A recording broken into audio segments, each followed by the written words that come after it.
Mr. Johnson for the hamburgers and our cheeseburgers. Thanks, Jerry. Thanks.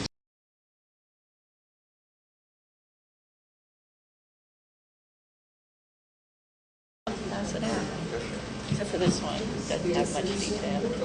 Ready? Yeah, I'm ready. Okay. Thank you. All right, thank you. Thank you, ma'am.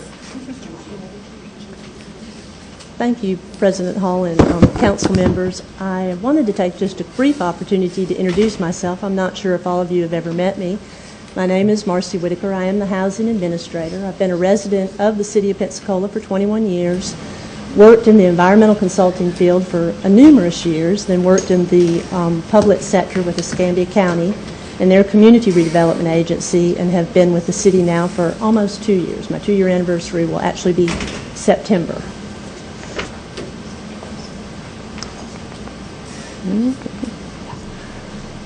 The housing department obviously is responsible for providing affordable housing and community services to the low-income residents within our community. We do that through 3 major federal funding sources.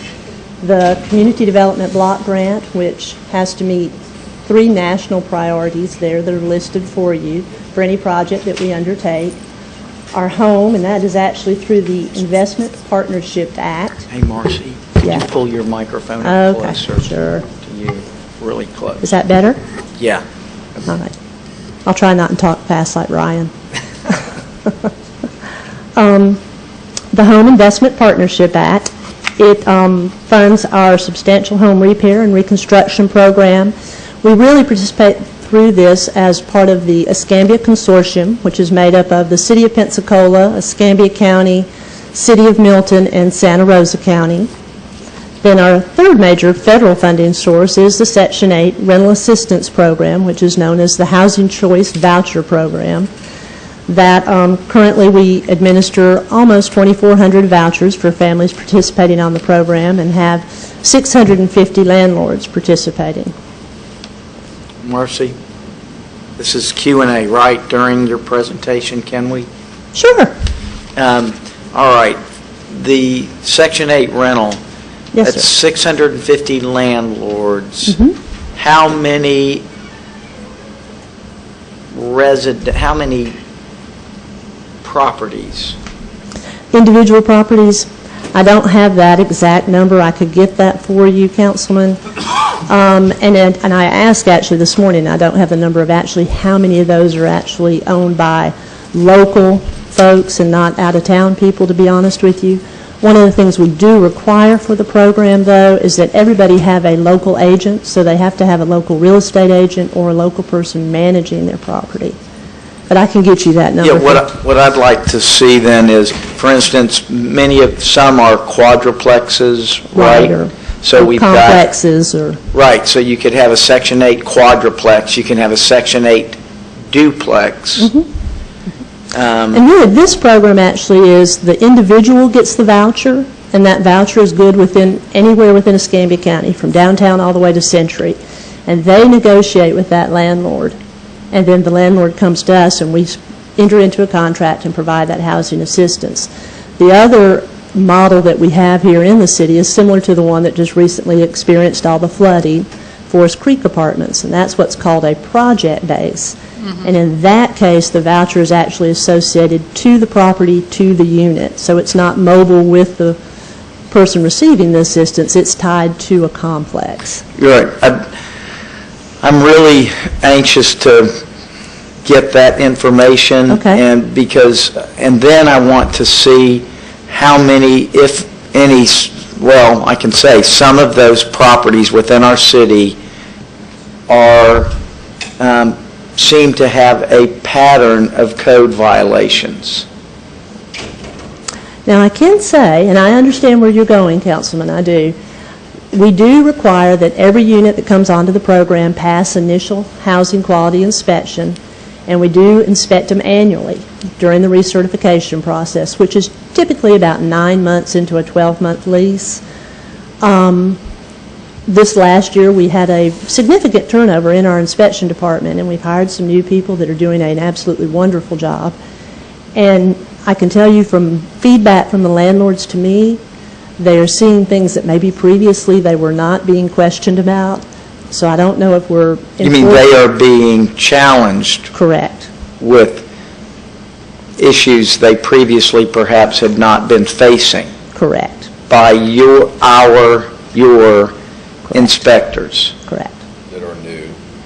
that are new. That are new. And they are actually following the HUD guidelines. I mean, we aren't enforcing anything that we shouldn't or can't or, is not Right. appropriate for the program. And I mean, I have received calls and gone out to properties from people that are neighbors of Section 8 housing, and they have been frustrated, not so much by they actually, in one case, they get along great. They enjoy their neighbors. So it's not a neighbor-to-neighbor issue. It's that the property owner Correct. who has told their tenants that were actually not responded to their tenants in terms of is the property or the structure being neglected, not repainted, overgrowth, and there that tenant is who is in an assistance program and doesn't have a lawnmower, doesn't have some of the power equipment, they can't afford it, and the owner is been negligent. Right. And like I said, And therefore furthering, in my opinion, a sense of inconsistency amongst, or in a neighborhood, and unfairly placing a little bit of a stigma on an occupant that has been promised or is basically the victim of inattention of their property owner that is collecting rent.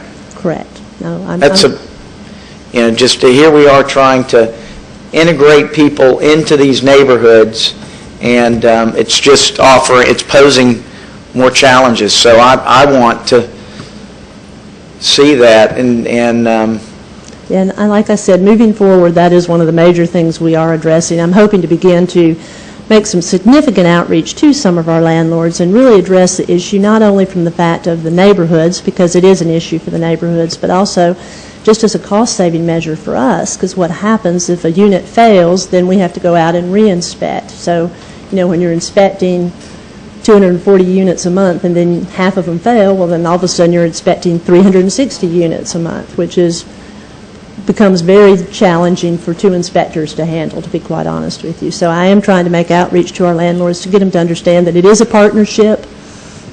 do we have some local landlords that are hold a large portfolio of Section 8 housing? We have a couple of the management companies that do manage for several people. Again, I don't have exact numbers for you. I'll be more than glad to get those, Councilman. It's no problem at all, just to break it down into that. Okay. So we can take a look at it. And like I said, that is literally something on the very top of my list to begin addressing, mainly from our cost savings measures. Because as you'll see as I go through my presentation, we have experienced some significant cuts in our funding. So we're having to do things more efficiently. Anywhere that there's an economy of scale, we need to take advantage of it. I'd like to ask some follow-up questions. I get a lot of calls from people who get either Section 8 vouchers or live in a Section 8 based project. And I'm just astounded at the things that these landlords get by with. And it really concerns me that they're getting federal subsidies, and they're not, a lot of times, not maintaining their properties. They will not bring common areas up to the ADA standards. That they have to have common areas accessible. I have economic exploitation of disabled and elderly people by some of these project-based owners. Right. Who investigates those types of complaints? all of the project-based people actually would have a representative in Jacksonville, in the HUD office in Jacksonville, because that is who's going to be their closest first representative that you could make Well, I'll tell you contact. something. I've gone that route. Have you really? I don't go that route anymore. People get lost in the bureaucracy. You may never hear from HUD. So when we have our outside funding agency review, I'm going to bring up the Human Relations Commission. Right, and that's the other place we refer Because they need to people. be doing that job, and I have some serious questions as to whether or not they're doing what they're required to do under their ordinance. But I would much rather see local enforcement of these abuses. Some of them could go to the state attorney's office. But sending them to HUD is sending them to no man's land. And I will not go there. I have wasted too much time with HUD, the years it takes to process a case, and even knowing, they don't even know who has your case when you file a case with them. And I will say that that is actually the agencies that we refer to, is the Human Relations Commission, and then also the legal services locally here. When it's a tenant-landlord issue, we refer our tenants to the legal services department. I would like a list of all of the... Ms. Myers, could you pull your microphone around? I'm just a sorry. bit? Yeah. I would like a list of, and this doesn't have to be done immediately, I know you're very busy, but I would like a list of the project-based units that we have here. I guess that would include Escambia County, not just Pensacola, correct? Yes, ma'am. Not Yes, just the ma'am. city, but the whole county. Right. And also, is it public information who these landlords are who have these Section 8 vouchers? Is that public information? The project base should be. You should be able to receive that as to who Okay. the owners are for the project base. We don't do that on an individual basis because that is, there's privacy issues involved with that. Well, I'm not going to ask you for the individual landlords who have the vouchers, because that could change from day to day if one of Correct. them decides they Correct. don't want to take a voucher anymore. But I would like the list of the project-based Okay? Yes, ma'am, we will get Section that for 8. you. Okay, thank you. I have a question. Once a violation is identified, what enforcement powers exist here at the local level? What we do is, and this can either be tenant-based or we will respond to neighbors too, but typically they're tenant-based. The tenant will call us and say, I've been calling my landlord, he won't do what I'm asking, my refrigerator keeps leaking or whatever. We send out an inspector to confirm indeed that that violation is in place. We generate a written notice to them, which we have to do by HUD regulations. Then they are allowed 30 days to make a correction, as long as this is not a health and safety issue. If it's a health and safety issue, they have 24 hours. We go back out then and re-inspect to confirm whether it's done or not. If it's not done within that 30-day time frame, then we do not pay rent. We cannot pay rent for a unit that does not pass the housing quality inspection. So then their rate is, Then we ought to their rent is exercise abated. that. Well, if you don't pay the rent, does the tenant get evicted? Not as long as they continue to pay their tenant portion, if they have a tenant portion to pay. Okay, so you would be penalizing the landlord, not the tenant? Correct. That's Exactly. absolutely correct. Okay. Thank you. Okay. Yes, ma'am. And staying on that Section 8 rental assistant program, I've been told that there's just really one or two companies that really comprise the majority of those rentals. Is that accurate? I don't believe so, Councilman, because we have an awful lot of mom and pops that have maybe like 1 or 2 units out there. And like I said, unfortunately, I just didn't have time this morning to get that number. It hit me that that would probably be a question that all of you would be interested in, and I will provide that, I promise. So you don't know if there's just 1 or 2 companies or corporations that have the majority of those? No, I'm really not sure at this point. But I can provide that information. Thank you, but you have them in different... You could have different entity corporate names. Sure, I understand that. True. That's very true. As you can see, this is our organizational Sam might know. organizational chart. It is kind of divided in that same kind of functional thinking with the rental assistance program, then all our home ownership and housing rehab programs. We did not lose any positions this year. We did do some downgrading to some of our positions to more closely reflect the work that they are actually doing and to match more with our HR guidelines. The first revenue source that we were talking about is our special grants fund. As you can see, there has been a significant reduction, and that was done at the federal level. There was a 38% reduction overall. The SHIP program, which for years was the funding we received through the State Housing Initiative Partnership, has not been funded since 2011, so the legislature did not fund that again. So as you can see, that's what I'm talking about. I'm really interested in anything where we can find a way to do our job as efficiently as we always have, meeting all the program requirements and keeping our high performance standard, but anything that is a cost savings measure is going to be important for us moving forward. And all the other programs also received cuts. Was it simply because the federal government cut the program overall, or is there an amount where our population change has affected us? It was kind of a little bit of both. It's predominantly the federal government just making their cuts. The CDBG program, we did receive a little bit of a cut based on the fact that we did lose population. We are an entitlement city for CDBG, which basically means that we don't have to make application. We automatically get an entitlement grant each year. But with our population dropping, that did have an effect on us. And if you go below 50,000 people within your population, you're no longer eligible as an entitlement community. So it is important for us to get people back into the city. That is a very important initiative. Anything else on the slide, Megan? I was going to make a statement. Several of us had the opportunity to be in Washington, I believe it was November, and talking about preserving the CBDG grant because it has a multiple effect once the money gets here, how it can be used in several different ways. Yes, sir. If I remember right, Councilman, you had an opportunity to really talk about how it does act as an economic stimulus to our community. Those dollars come in and then get leveraged in multiple other ways.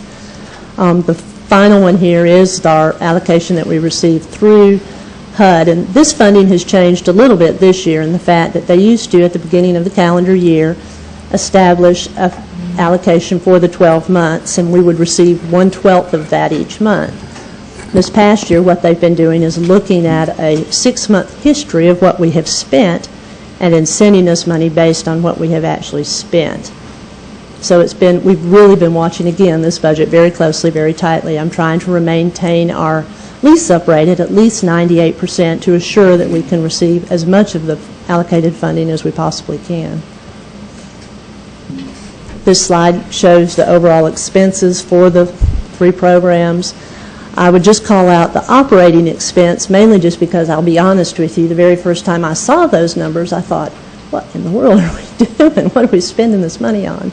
And it actually is our housing assistance payments that go out to the landlords, a big portion of that. Like I said again, it's about $12 million annually, about $1 million a month that goes back out into our community, supporting those landlords that are participating on the program.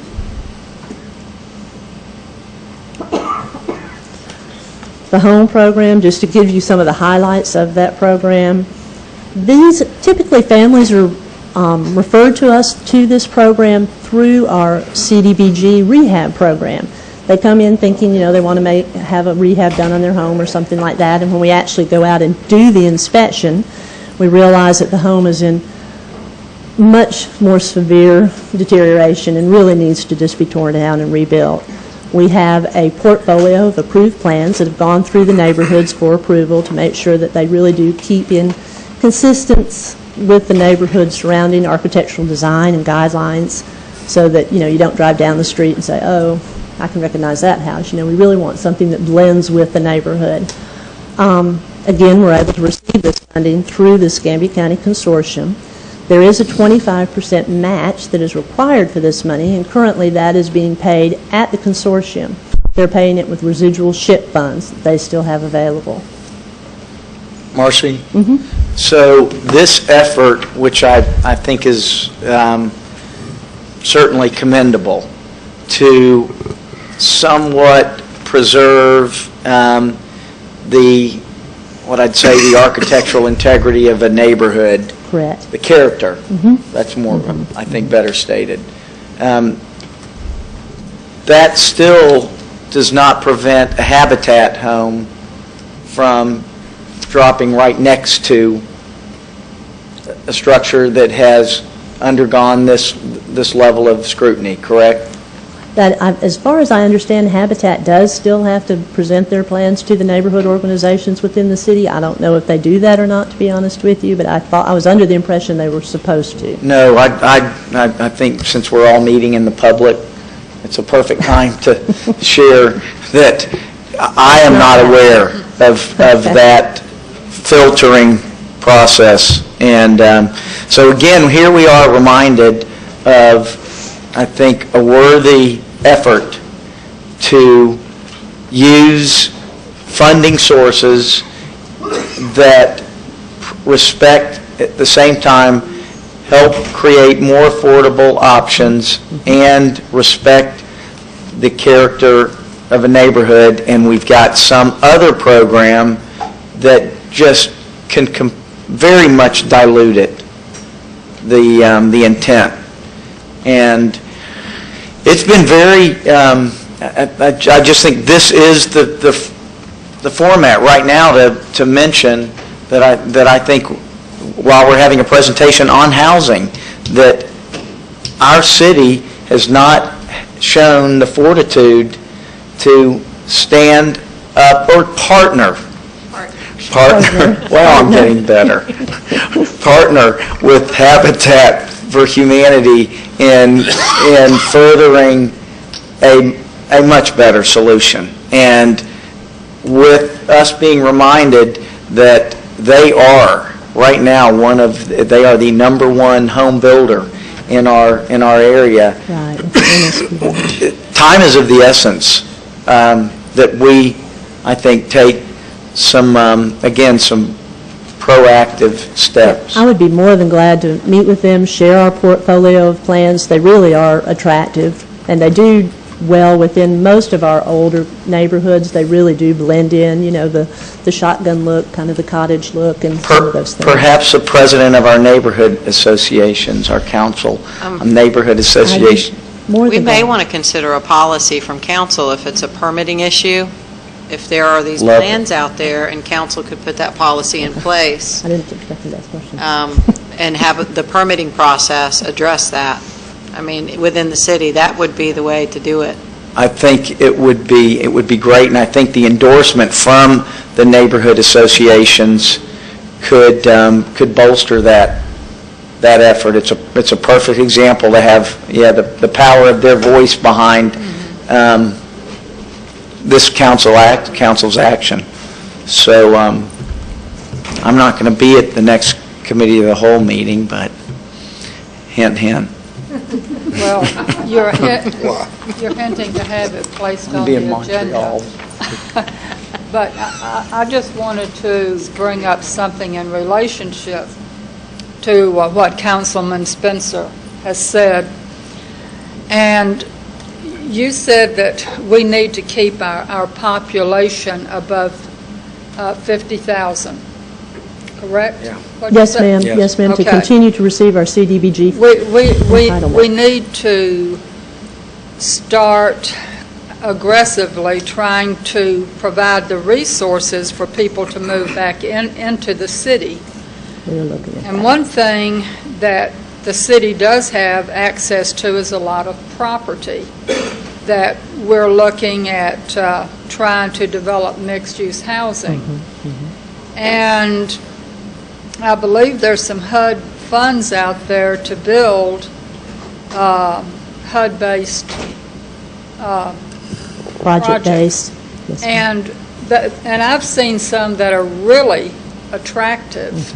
I have to. And so I'm just wondering if if maybe at some point we could have a discussion about that. I wanted to ask you about the Englewood apartments. Is that a HUD-based apartment complex? Actually, it was a tax credit project that came in with some of the hurricane recovery funds was used to purchase that, but it is a tax credit project through the Florida Home Finance Corporation. Okay. Anyway, I just wanted to throw that out there as a possibility in conjunction with... Could I make a question when she finishes? That's okay. I've had the opportunity to work on over 20 Habitat for Humanity homes, and I know the dramatic difference it makes in a person's life, because I've seen the people that have moved into a house and the difference it makes not only for them and their family. And when we're talking about changes that Councilman Spencer says, I would strongly urge us to have Habitat at the table with us, rather than us sit and make policy in isolation and then try to impose upon them. So. Yeah. Yes, and Councilman, we like to have helped build those through Rotary. I've actually sat with them in meetings. I've sat with them with some ministers that have expressed their concerns in our district, in our District 6, the city's District 6, and have talked to people that are, very much supporters of Habitat and understand the importance of lowest price per square foot. But however, there is, again, I've set up the formal meetings, and it was every time individually met with resistance. And the many of the stewards of the neighborhoods, particularly some of the ministers of the churches in these neighborhoods, have asked Habitat to please consider making some very subtle architectural adjustments that help these families not stand out so blatantly, or that the structures stand out. And as an individual voice, Councilman Wu, I have been unsuccessful, and that's why I'm actually very, very confident that they will listen more intently if they hear from the, for instance, the neighborhood associations as well as the council. I will say that since they did receive their neighborhood stabilization program funding, they have done some more creative things because they've had the funding to do that, has been my understanding. So I think they would be more than open to that discussion and willing to take it into consideration. My recent trip to St. Louis, they showed us Habitat homes, and that was just, and I've seen them in 2 other cities. You can't pick them out along a street like you can in our area. Moving along, some of the other activities we provide with our CDBG funding are the Council on Aging, congregate meals. We fund congregate meals at 5 of the senior centers in the community, and also the Meals on Wheels. One of the things under our Home Buyer Club, talking with Mr. McFall, that I was really pleased to hear, he said since the beginning of this year, he's closed 14 new homes within the city limits. And what he keeps hearing from the young people is they want to live in the city. They want to be close to downtown. They want to be experiencing kind of the renaissance that is going on, which I think is really good news for our community. Obviously, one of the major projects we've been working on for the removal of slum and blight is the former Blunt School. As you all know, they were awarded their contract for demolition last month through council. I stopped by there the other day. They have completed the asbestos abatement removal on the northern building and are beginning to work on that southern building. This parcel is part of a larger Choice Neighborhoods Planning Grant that the Area Housing Commission submitted that should be awarded at some point in the fall. I'm kind of waiting to see what happens with that grant before we move forward very aggressively with some sort of reuse for this property. It currently is zoned for single-family or duplexes or townhomes. It could support somewhere between 35 to 50 homes. But like I said, I think it would behoove us. I mean, we've been living with it now for 20 years. I don't think that a couple more months waiting to see the result of that grant would be a bad idea, just to see if, they don't come to the table with something more creative. If not, obviously, we will move forward with some sort of a reuse. Yes, sir, Councilman Townsend. Thank you. Did you mention area housing was involved in this? Yes, area housing is actually the entity that submitted the grant. It had to be from an area housing commission, somebody that had public housing. And they tied that grant to the Addicts Court, to a revitalization of Addicts Court. When we purchased it, that's the way it was done? Is that what you're saying? Would we purchase? You're talking about the Blunt School? Right. Did the city buy that? The city did purchase this. Well, I'm trying to determine how area housing got involved. It was just, the planning grant was like a 2-mile area around their property, and it just happened to include this parcel as part of the planning grant for it. They call it a transformation plan for the neighborhood. It included a big portion of the west side, a big area of the west side. Well, I think the suggestion that Councilwoman Myers was suggesting about our vacant properties, that we should look at them and make a determination as to whether we could do some of our infill housing, notwithstanding the association with Habitat, because my preference would be we're doing it through our infill housing. So they are programs that they are forgivable loans after a certain amount of time. Then the individual comes in and maybe $50,000 of the loan couldn't be forgiven, if you're familiar with that program. And Yes, I think it would be an excellent opportunity that we could, in fact, develop that property. But I have second thoughts about area housing involvement or either a Habitat with that property, because I think we do a much better job than they do when it comes to the standards of the house and our desire to ensure that they are not just fixed and you can recognize them when they're gone as a Habitat house. And for years, prior to even Councilman Spencer involvement in Habitat, I have been trying to do the same thing in terms of different designs, et cetera, and there was a strong reluctancy to do it. It might have changed now because of new individuals, but it can cause us an excellent opportunity to pursue that. And I think you and I were supposed to get together. We haven't had a chance yet, so maybe I really need to do that before the next 3 months elapse. Yes, sir, that'd be great. I'd love to sit down with you and to discuss some of those ideas. Yeah, thank you. All righty. The CDBG rehab program, as you can see, we've pretty much done rehab projects throughout every district in the city. Basically the same thing. It addresses bringing older homes back up to code, addresses things like handicap accessibility, energy systems. I would like to say we were doing it for green, but quite honestly, we've been doing it for years and years more as a financial sustainability initiative as opposed to a green initiative, because ultimately we want to make these homes affordable for people to live in for a long time. Section 8 program, we've discussed that at length. One of the things we have discovered working with our Section 8 program, that about 40% of the families, their head of household is either elderly or disabled, and about 50% of the households participating on the program have a disabled member. And the typical family size is about 2.5 persons, which is very consistent with Escambia County as a whole. The last program I was going to talk to you a little bit about was the HUD-VASH program. This is a program of those approximately 2,400 vouchers, 110 of them are actually earmarked to assist homeless veterans. We work very closely with the VA Medical Center out on Highway 98. They identify the veteran, begin working with them, bring them to us. We provide stable housing with the hopes that, once you get your housing settled, then you can start addressing maybe some of your other needs and issues if you have disabilities or mental illness issues or whatever, to help bring you back into the mainstream. We were one of the first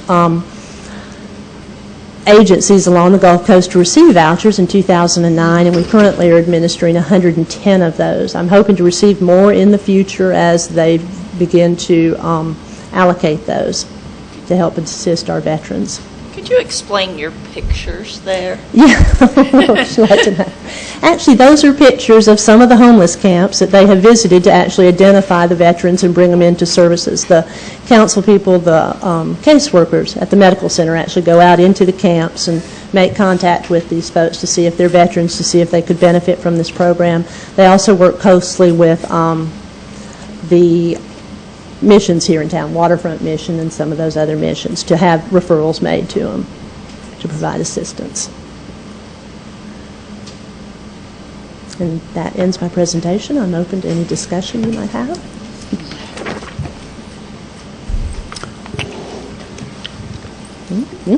Yes, sir, Councilman. Marcie, you're new.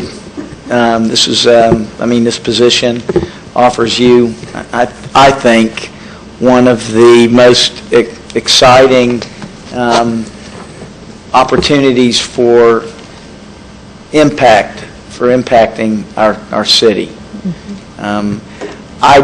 Because I'm new as well, I have no idea just how aggressive and assertive the City of Pensacola's Housing Department has been in seeking every possible grant source there may be, regardless of perhaps how far-reaching it may seem.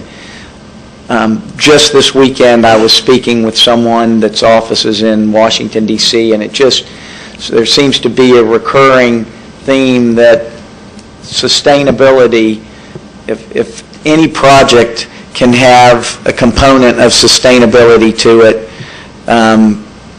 there tends to be more grant opportunities. Perhaps right now, I'm heightened to that.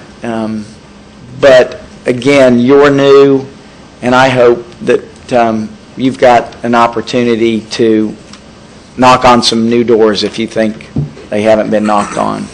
And that is our plan, to look at any and all opportunities and avenues.